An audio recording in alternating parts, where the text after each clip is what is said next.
जो चारे में कमी है उसकी पूर्ति के लिए हमारे पास सीधा साधन उपलब्ध है, खनिज लवण। खनिज लवण आप रोजाना, जैसे आपका जो है ना न्यूट्री डाइट है, में हमारे पास भैंस आई थी जिसके 8 या 10 पैर थे। अच्छा जी। हाँ, बच्चे के गर्भ थी, ज्ञापन थी, 8-10 पैर थे, 2 मुंह थे, 2 पूंछ थी।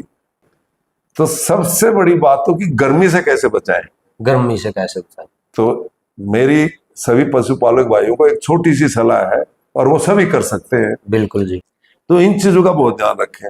एक, पानी उसको पिलाएं, बार बार पिलाएं। ये नहीं कि हम तो पशु को 2 ही टाइम पानी पिलाते हैं। कितने समय? गर्मियों के टाइम में 3-3 घंटे में आप उसको पानी, ठंडा पानी, ये भी नहीं कहते कि उसमें बर्फ डालो आप, लेकिन ताजा पानी, जैसे अपना हैंडपंप का निकलता है नीचे का जमीन का, वो आजकल ठंडा मिलेगा। हाँ जी, हाँ। ऐसा पानी उसको बार बार स्वच्छ पानी दिखाओ। 2 किलो जरूर राशन चाहिए ब्याणे तक, और 100 ग्राम के आसपास सरसों का तेल डाल दे उसके चारे दाने में। उसका फायदा है, एक तो वो एनर्जी का सोर्स है, ताकत बढ़ाएगा। दूसरा, जो कमी चारे दाने से रहेगी उसकी पूर्ति करेगा। तीसरा, जब पशु का पेट में बच्चा ज्यादा साइज का बढ़ गया तो ज्यादातर अफारा आने लग जाता है, उस अफारे को नहीं आने देगा। सरसों का तेल 100 ग्राम। कई भाई घी देते हैं, लेकिन वो क्या करेंगे, ब्याने से 2 दिन पहले देते हैं, वो नुकसान करता है। वो तो वही समझो आप, मेरे को कुश्ती करनी है, मैं अभी एक गिलास घी का पी के कुश्ती लड़ सकता हूँ क्या? और एक, जितनी अपन खुराक डाल रहे हैं, ये पूर्ण रूप से तब लगेगी जब उसके अंदर खुराक को पीने वाले कीड़े नहीं होंगे। इसलिए नाटने के टाइम गोबर की जांच करा के उसके, यदि शरीर में कीड़े हैं उसको भी जो है ना साफ कर लेना चाहिए, जिससे कि जो खिलाए उसके शरीर के लगे।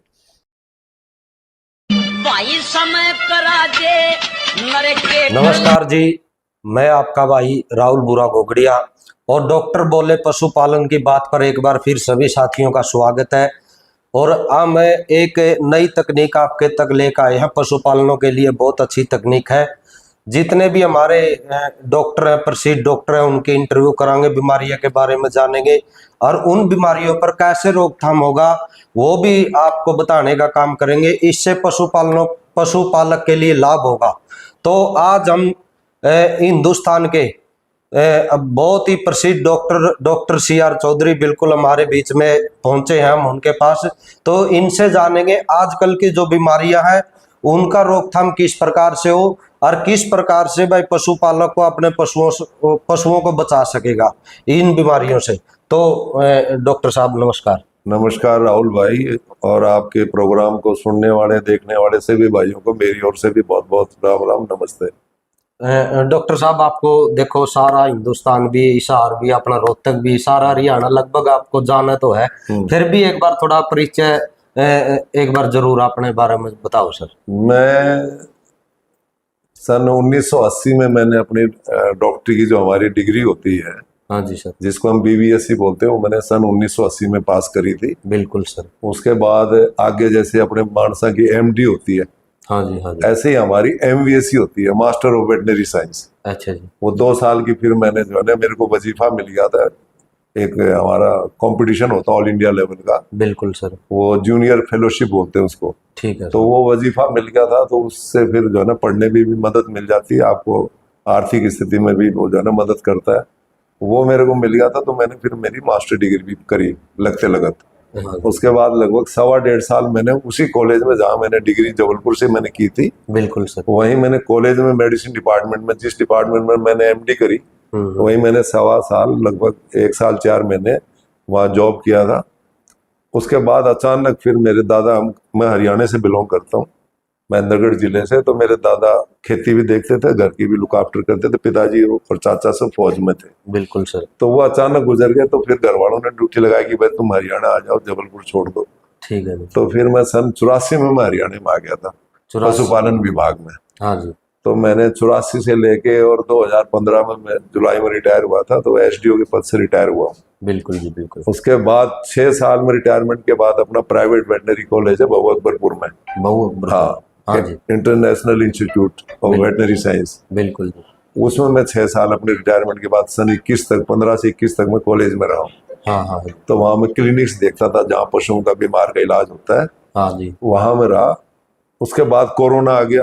कोरोना आया। कोरोना में कॉलेज में भी बंद हो गया, सारी एक्टिविटी बंद हो गई। बिल्कुल सर। फिर कुछ दिन घर रहे। हाँ जी।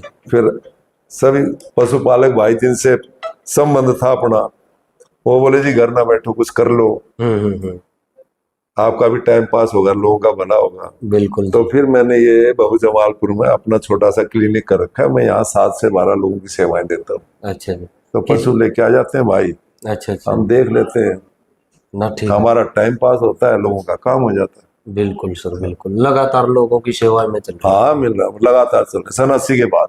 अच्छा जी। कोई ऐसा पशु का इलाज जो आपको यादगार हो हमारे लिए अपने तो अपने कैरियर में जी? हमारे लिए तो राहुल सारे यादगार है। एक बार मदीने में हमारे पास भैंस आई थी जिसके 8 या 10 पैर थे। अच्छा जी। हाँ, 8 या बच्चे 10 के बच्चे के जी। गर्भ थी, हो गया बन थी। 8-10 पैर थे, 2 मुंह थे, 2 पूंछ थी।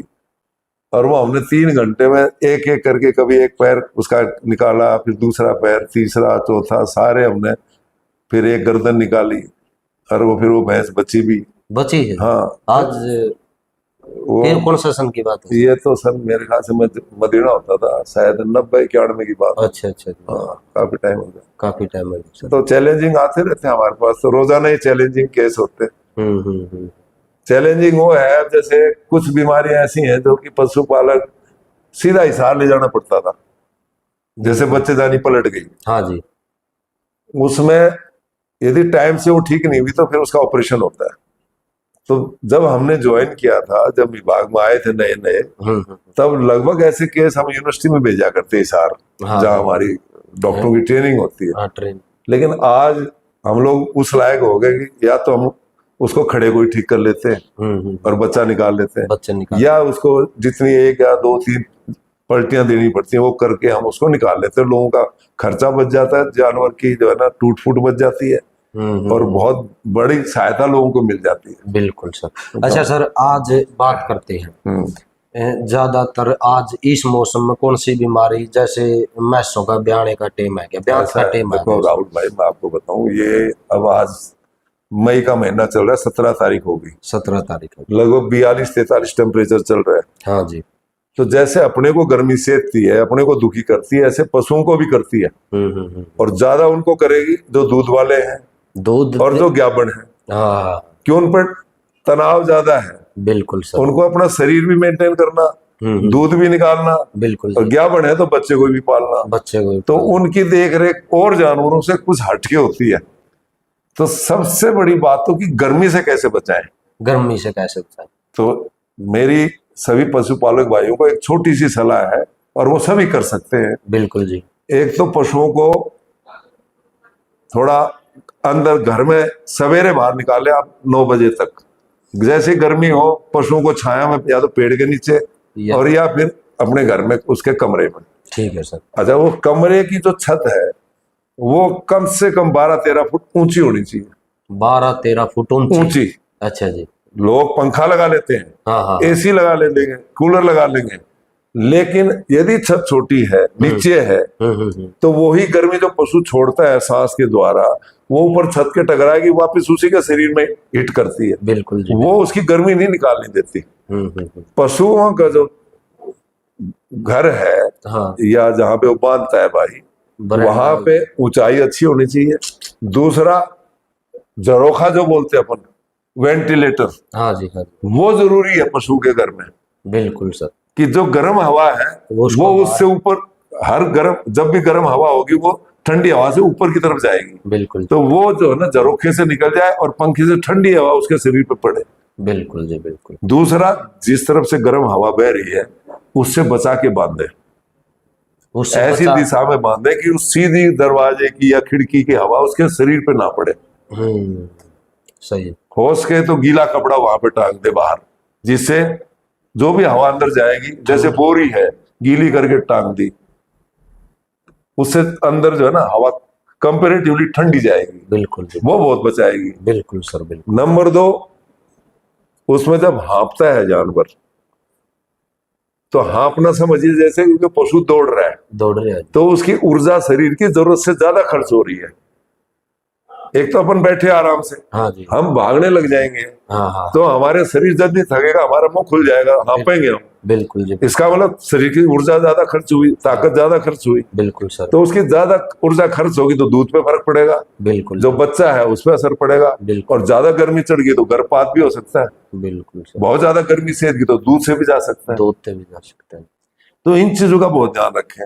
एक, पानी उसको पिलाएं, बार बार पिलाएं। ये नहीं कि हम तो पशु को 2 ही टाइम पानी पिलाते हैं। कितने समय पे? गर्मियों के टाइम में 3-3 घंटे में आप उसको पानी, ठंडा पानी, ये भी नहीं कहते कि उसमें बर्फ डालो आप, हाँ लेकिन ताजा पानी, जैसे अपना हैंडपंप का निकलता है नीचे का जमीन का, वो आजकल ठंडा मिलेगा, हाँ जी हाँ। ऐसा पानी उसको बार बार स्वच्छ पानी दिखाओ। इनसे गर्मिया में पशुओं का बचाव हो सकता बचाव हो सकता है। एक, ऊर्जा जैसे ज्यादा खर्च हो रही है है। तो उसके लिए आप उसको थोड़ा सा शुगर वाले, जैसे गुड़ है, नहीं समझे, गुड़, या खनिज लवण है, खनिज लवण। जिसका शरीर कमजोर होगा, चाहे आप हाँ चाहे जानवर है, कमजोर को हर चीज ज्यादा सेधती है, बिल्कुल उसको ज्यादा तकलीफ देती है। तो वो कमजोरी कैसे पूरी करें? एक तो आजकल हरा कम हो जाता है, अरे वो कम हो गया चारा, हाँ वो जी। खुराक कम होगी। खुराक कम दूसरा, गर्मी का प्रकोप, गर्मी तो उसको बचाने का एक ही तरीका अपने पास बढ़िया सा, कि जो खनिज लवण आते हैं, जिसको हम मिनरल मिक्सर बोलते हैं, वो पशु को रोजमर्रे पे डालना चाहिए, चाहे वो छोटा बच्चा है, चाहे वो ज्ञापन है, चाहे वो दूध वाली है, खनिज लवण, चाहे वो नाटरी है, जरूरी है जी, वो जरूरी है। हाँ। आज जो चारा पशु को मिल रहा है उस सारे में वो तत्व नहीं है जो पहले, आज से 40 साल पहले थे। जमीन काफी जो है ना खोखली हो चुकी है, या किसी एक चीज की बढ़मार ज्यादा है, यूरिया ज्यादा चला गया, तो वो भी एक ऐसा कॉम्प्लेक्स जमीन में बन रहा है कि जो और तत्व अवेलेबल है लेकिन वो पौधा नहीं खींच उसको ले पाता, बिल्कुल उसका अनुपात बिगड़ गया। अनुपात बिगड़ गया, इसलिए उसकी पूर्ति कैसे करें? उसका सीधा सा तरीका है कि आप उसको खनिज लवण दो। तो जैसे जो चारे में कमी है उसकी पूर्ति के लिए हमारे पास सीधा सा साधन उपलब्ध है, खनिज लवण। हाँ जी। खनिज लवण आप रोजाना, जैसे आपका जो है ना न्यूट्री डाइट है, हाँ जी। डाइटमिन पी है, एग्रीमिन है, बेस्टामिन गोल्ड है, बिल्कुल ये खनिज लवण बाजार में उपलब्ध है। बिल्कुल और ये बहुत ज्यादा खर्चीले नहीं है, 2 से 3 रुपए 4 रुपए रोज का खर्चा होता है। बिल्कुल। मालिक सोचता है मैं बिनोले अच्छे खिला दूंगा, हाँ, घी अच्छा दे दूंगा तो उसको सब कुछ मिल गया, ऐसा कुछ नहीं है। किसी से जो है ना आपको फैट मिल रहा है, थोड़ी बहुत विटामिन ए मिल जाएगी, लेकिन खनिज लवण में 10-15 से 20 ऐसे तत्व हैं जो बॉडी को, आंख के लिए, शरीर के लिए, दूध के लिए। इसके साथ साथ राहुल भाई, अपनी जो भैंसे हैं ना, बिल्कुल सर, वो इस टाइम या तो नाटने के कगार पे हैं, हाँ, जो दूध दे रही है वो बिल्कुल 1-2 किलो 4 किलो सूखने वाली है, इस करार पर आ रही है, इस कगार पे है। और या वो एडवांस ज्ञापन है, एडवांस ज्ञापन हम कहते हैं 6 महीने से ऊपर की ज्ञापन चल रही है। तो जो नाटने वाली है उनके लिए मेरा पशुपालक भाइयों को एक सलाह है कि उस ब्यात के अंदर यदि उस भैंस या गाय को कोई थन में प्रॉब्लम हुई थी, उस टाइम आपने इलाज कराया, वो पूरा आ गया था या आधा रह गया था या बिल्कुल कम रह गया था, ये उसका सही टाइम है कि जिस दिन वो दूध से नाटेगी आप उस थन का इलाज उस दिन करा के छोड़ें, उस दिन करवाएं जिस दिन वो दूध नाटे, उसके 2-4 दिन 5 दिन के अंदर अंदर। अच्छा जी। क्या है कि जब तक दूध दे रहा है तो उसके अंदर तो रोग, चाहे 1% भी बीमारी है, हाँ, वो रोग भी दोनों टाइम बाहर आ रहा है। बिल्कुल। जिस दिन वो छोड़ देगा और अंदर रोग 1% या आधा % भी रह गया तो वो ब्याणे तक 2 महीने 2.5 महीने में रोज उसकी ग्रोथ होनी है, उस थन को लेकर बैठ जाएगा। आज तो वो 1% है, फिर वो 100% भी खराब कर सकता है, होता ही है बल्कि। तो इसको हम कहते हैं शुष्क करने के टाइम का इलाज। बिल्कुल। तो ये बहुत जरूरी है, जिनकी भैंसें गाय नाटने वाली है, कोई ब्यात में तकलीफ किसी थन में हुई थी, उसके लिए बहुत जरूरी है। ये डॉक्टर साहब ने बता दिया भाई, अगर किसी की भैंस या गाय में थन की प्रॉब्लम हो, दूध देती हो, तो दूध जब नाट जाओ गाय या भैंस तो उसे थन का पूरा इलाज करवाना आपने उस दिन जरूरी है। हाँ, जिस दिन वो नाट रही है उस दिन उसका सही टाइम है, तब आपको डॉक्टर उसका इलाज करेगा। और ब्याने से पहले जब दोबारा से पोत तैयार होगी अंदर, हाँ जी, ल्योटी बननी शुरू होगी, क्या क्या उसको विटामिन चाहिए, क्या क्या खनिज लवण चाहिए, हाँ, क्या क्या कोई देसी दवाई चाहिए, वो हम उनको समझाएंगे जिससे कि वो ल्योटी पूरी 100% सही निकले। दूसरा कि इस गर्मी में जो आगे की जो 7 महीने से ऊपर की भैंस ज्ञापन होगी, हमारे इस इलाके में एक मोटी तकलीफ है कि भैंसे जो है ना पाछा दिखाने लग जाती हैं, हाँ जी, बच्चेदानी निकालने लग जाती हैं। बिल्कुल जी, फूल दिखाना। वो बहुत तकलीफदायक है। यदि वो बार बार दिखाती रही और वो घर पे देखता रहा तो बच्चा भी फेंक सकती है। हाँ जी, या कोई बेहिसाब का घरेलू इलाज करेगा तो हो सकता है कल वो ब्याह तो थनी कामयाब ना हो, बिल्कुल ही दूध ना दे, बिल्कुल। या उसको टाइम पर ब्याह ना जा, तो उसके लिए भी उसका उसको जो है ना डॉक्टर की सलाह लेनी पड़ेगी, जिससे कि वो पाछे में भी मदद करे और वो भैंस ठीक ब्याहे, उसका बच्चा ठीक रहे और ब्याहने के टाइम में होने वाली तकलीफों से बचा रहे। आपके विचार तो इसका थोड़ा रोकथाम की हो सके जी, इसकी जैसे रोकथाम के जैसे किसी इसके कारण अलग अलग है पाछा निकालने के। हाँ जी, एक हार्मोन होता है जो 10 महीने या 9 महीने गाय भैंस के गर्भ को बच्चे को बचाए रखता है। किसी में तो वो हार्मोन कम हो जाता है, बिल्कुल सर, किसी को कोई इन्फेक्शन हो गया, उससे भी कोई ऐसी बीमारियां हैं जो कि गर्भपात कराती हैं बिल्कुल या सर, पाछा निकलवाती हैं, बिल्कुल या खनिज लवण की कमी में निकालता है। ठीक है तो सर, वो डॉक्टर से जब सलाह लेगा तो वो उसी के हिसाब से उनको पूर्णतः इलाज के उसके बारे में बताएंगे और वो बता भैंस का बचाव कर सकते। बता दें। हाँ जी। एक बार कर ले बंद, वो हाँ बात भाई। जी, कर ले, कर दिया सर उसने। ठीक है। ना महाराज जी कुछ और पूछना है जी? ठीक है जी, ठीक है, धन्यवाद, धन्यवाद। हाँ जी सर, इसके साथ साथ हमने बहुत देखा है, हम गांव की नौकरी रही है ज्यादातर, कि जैसे ब्याह शादी होती है बिल्कुल। तो आम तौर पे आजकल प्रचलन है डीजे वगैरह बजाते हैं। हाँ, डीजे बहुत। पशुपालक ध्यान नहीं देता, जो आगे का काफी दिन का 7 से प्लस का गैप बने हैं और उसके नजदीक डीजे बज गया तो कई बार वो डीजे गर्भपात का कारण बनता है। हम्म, तो अपने पशु का आपने 7 8 10 महीने सेवा करी है और वो डीजे के कारण बच्चा गिरा गई तो आपकी तो 1 साल की मेहनत गई। गई जी, तो ऐसी चीजों का ध्यान रखना चाहिए।